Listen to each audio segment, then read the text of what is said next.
দেশের বর্তমান আইন শৃঙ্খলা পরিস্থিতি সন্তোষজনক নয় বলে মন্তব্য করেছেন বিএনপি মহাসচিব মির্জা ফখরুল ইসলাম আলমগীর। সকালে ঠাকুরগাঁওয়ে কালীবাড়িতে নিজ বাসায় সাংবাদিকদের সঙ্গে আলাপকালে তিনি কথা বলেন।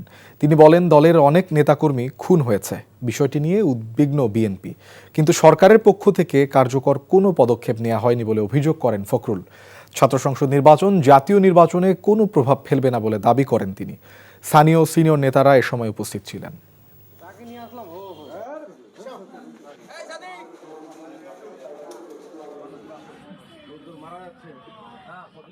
গোটা দেশের মানুষ তো অপেক্ষা করছে নির্বাচনের জন্য, কিন্তু আইন শৃঙ্খলা পরিস্থিতি যেটা দাঁড়িয়েছে সেটাতে আমি আপনার খুব সন্তুষ্ট হতে পারছি না।